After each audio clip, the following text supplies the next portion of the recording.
The Shanghai Cooperation Organization Summit in Astana. What was on the agenda and what was accomplished? Hello, I'm Anand Naidu and this is The Heat.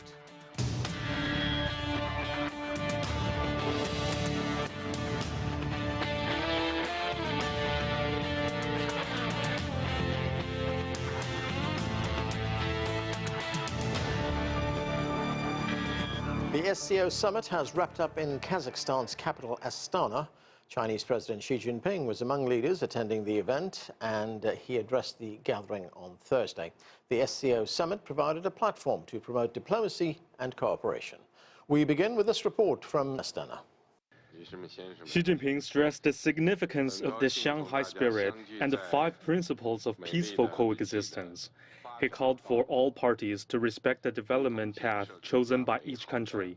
He said members should strengthen exchanges on their experience of government and called for a forum for political parties. He called for better security cooperation mechanisms, and he proposed that 2025 should be the SEO year of sustainable development. Xi Jinping also said China is willing to work with all parties to advance regional cooperation and to establish a financing platform of the organization.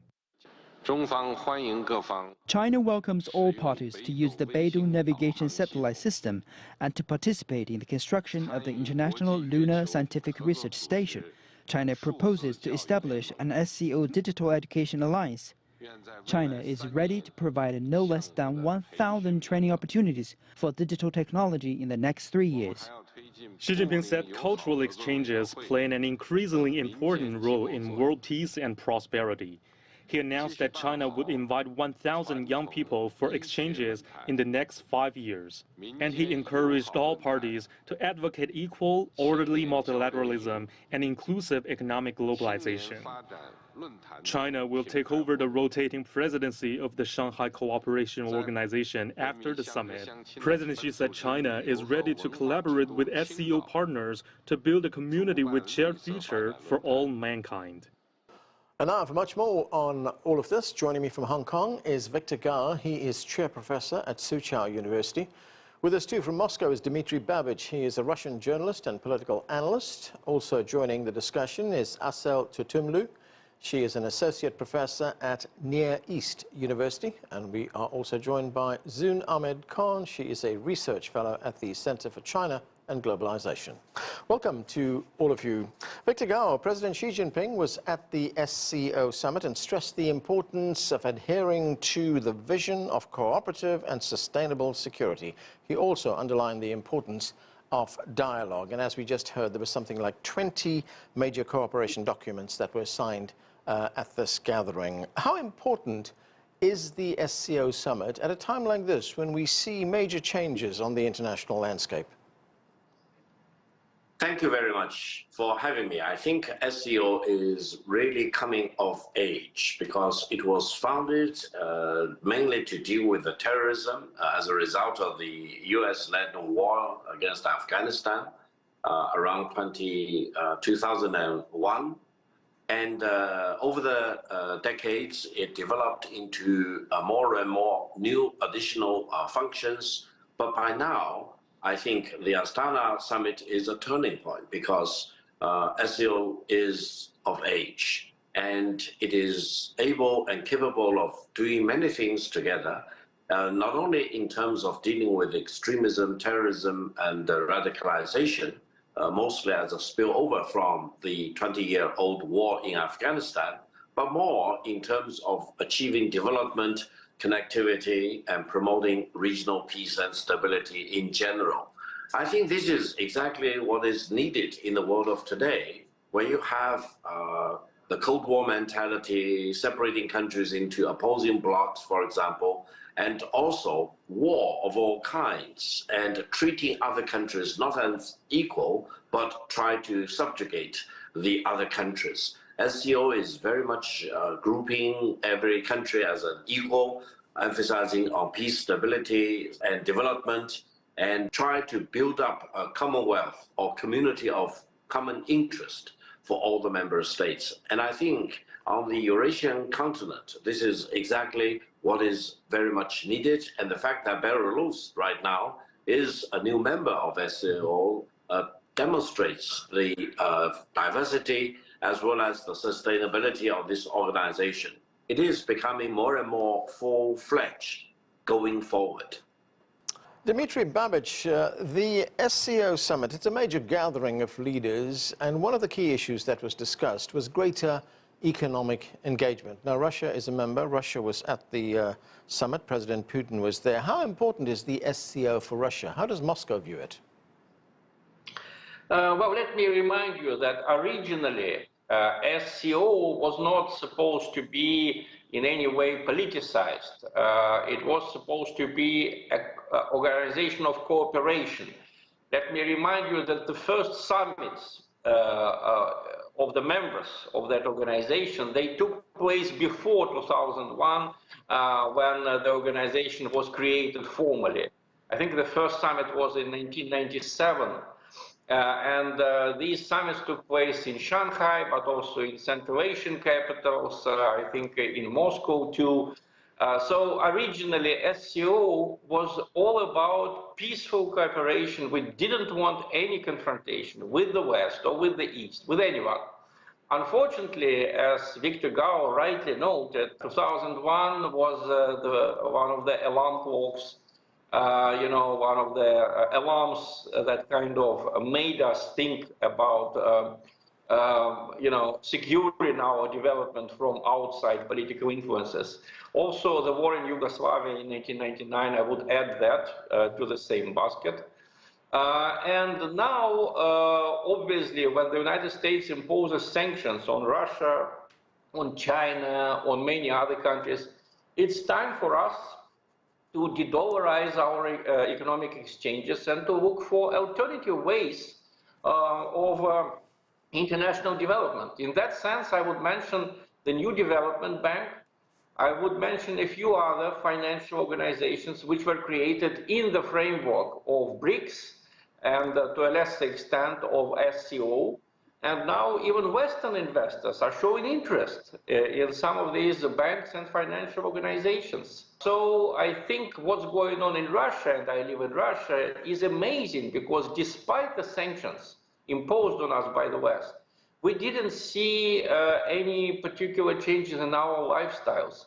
Somehow it turned out that in Eurasia we have enough partners, we have a huge number of partners who can replace the West.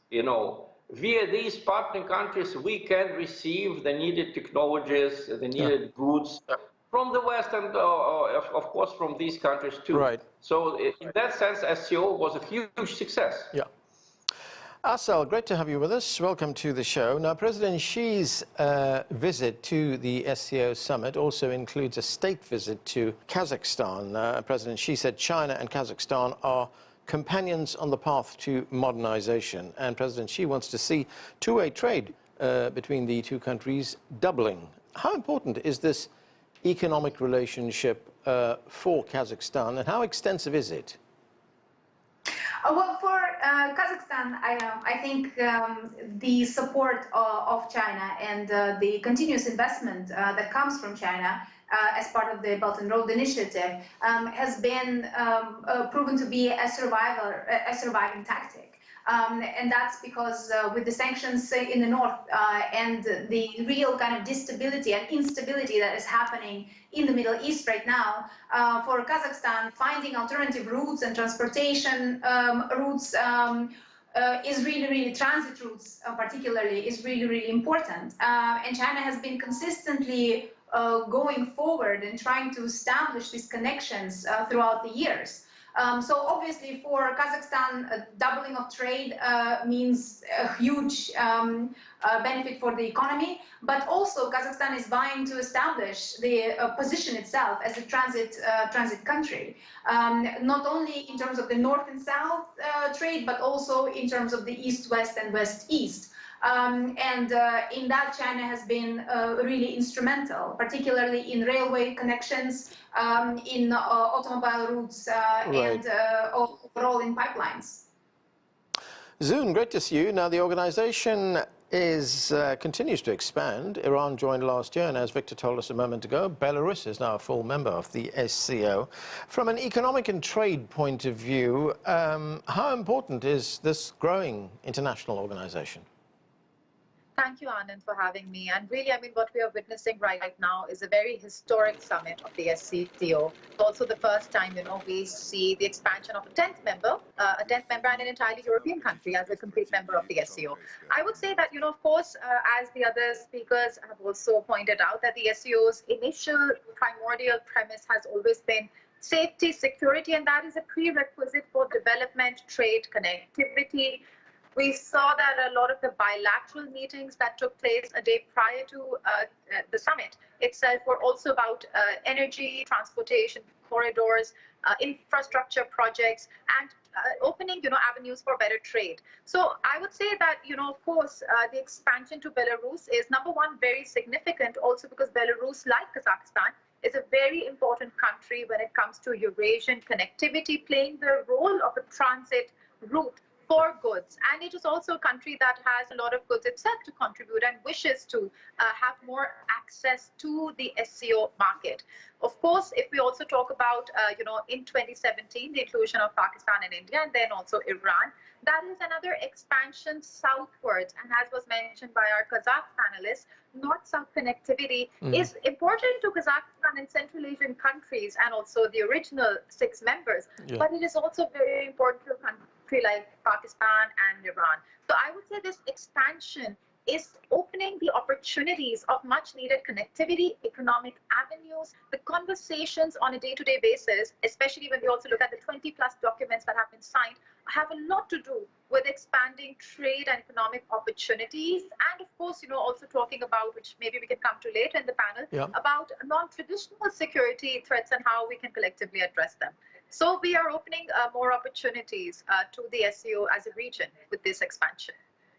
Victor, President Xi Jinping also talked about a more substantive, a more dynamic relationship with Kazakhstan.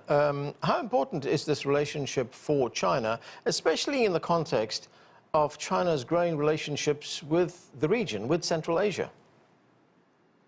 Well, from the Chinese perspective, Kazakhstan is a very big country, very important country. And over the centuries, there have been a lot of exchanges between the Chinese in China and the Kazakhs in Kazakhstan right now. And also, Kazakhstan is very much an important integral part of the Eurasian connectivity from the Pacific coast all the way to the Atlantic. Now, Kazakhstan traditionally has been a landlocked country. It is the country which is furthest away from the oceans.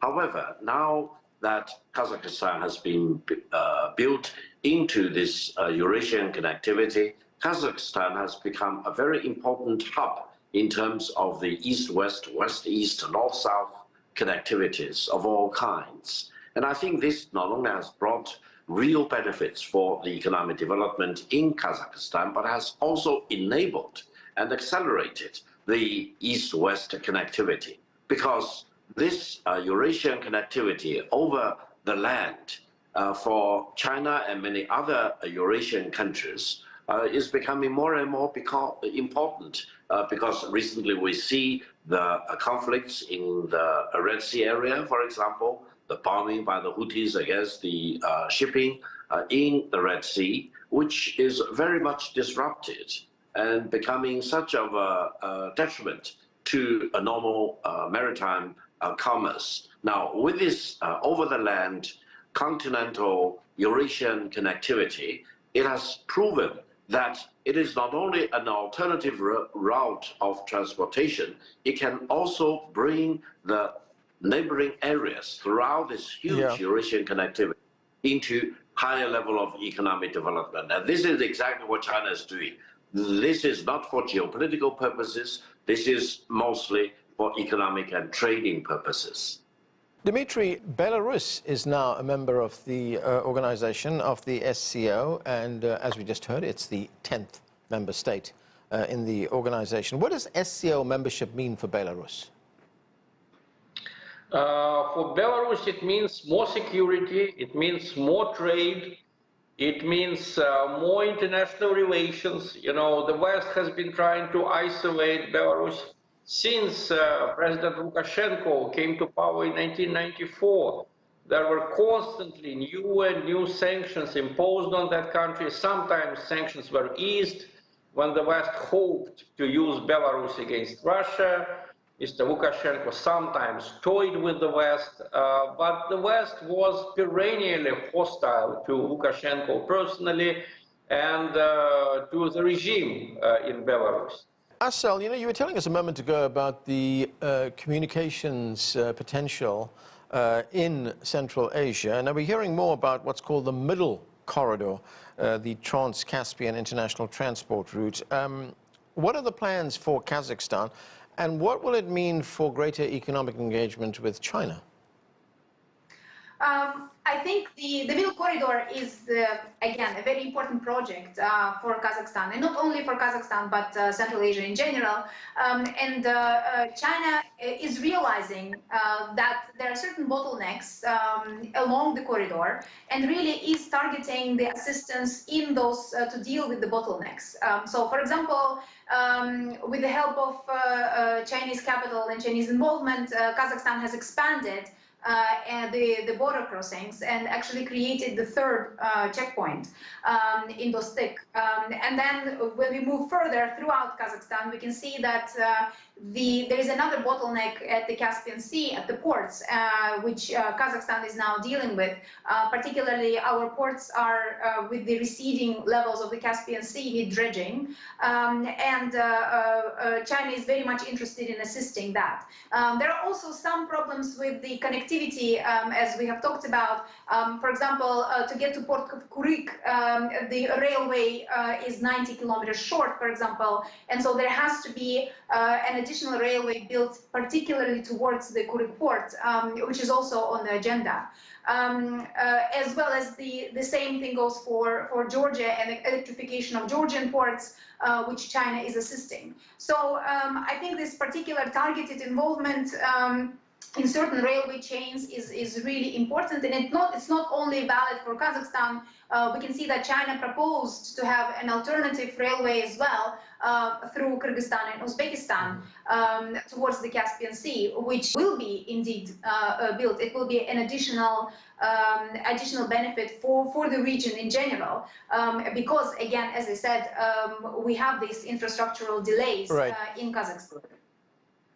Zoon, Pakistan is a member of the SCO, and at a time when Pakistan is facing major challenges, especially when it comes to debt, and it's trying to diversify its economy, trying to move into the digital age. In fact, we heard Pakistan's leaders talk about the country becoming a digital hub. So looking at all that, what are some of the biggest benefits for Pakistan in being a member of the organization? You know, for Pakistan, the SEO Summit itself right now is making major headlines. We as a country, especially as a very young country with, as you mentioned, you know, economic challenges, also the security challenges that come with over 4 decades of war just next door, and also the aspirations of connecting better with the region resonate deeply with the SEO mandate. I'll also quickly mention that for Pakistan, you know, serving as a key hub for Central Asian, landlocked Central Asian countries through Pakistan towards Middle Eastern and East African markets has been a vision that we've had for decades prior to the Belt and Road in the late 90s, in the late decades of the previous century even. So for Pakistan, really the SEO is a very important platform for our domestic economic aspirations, to have better access to the regional markets. We definitely would like to not only diversify our economies, we would also like to be better connected in terms of what can we do to modernize, what kind of technology transfer can happen within the region. We are one of the many countries that have spoken against moralistic and imposing of some developed countries, democrats versus less developed countries. And the SEOs is a very equitable, it's a very it's a very friendly platform. It's a platform where everyone is treated with respect and with equality. So because of that also, we do have expectations. That said, it was just a month back that the Prime Minister of Pakistan was also in China. Yeah. And there too, the mention of technological AI trainings, especially agriculture, modernizing the agriculture. The SEO has also been very integral in helping Pakistan when it came to the climate crisis we were facing. So really for Pakistan, the SEO is a central platform, and it is actually, it's also important to mention here that in this region, in the South Asian region actually, there isn't a functional platform. So the SEO is the core regional mechanism for Pakistan. So it is important. The Pakistani Prime Minister has made proposals. We are very proactive in the Secretariat as well. We seek the SEO's, facilitation, the SEO's impact really, to be able to modernize as an economy and to be able to address in a holistic way the security economic challenges that we face. Victor, as we just heard there, the Shanghai Cooperation Organization is a significant group of developing countries, and I'm wondering how much potential that offers member states to increase trade among themselves and also to strengthen their economic relationships. Well, I think if you look at the composition of the members of the SSCO, then you will see that many of these countries are landlocked in Central Asia.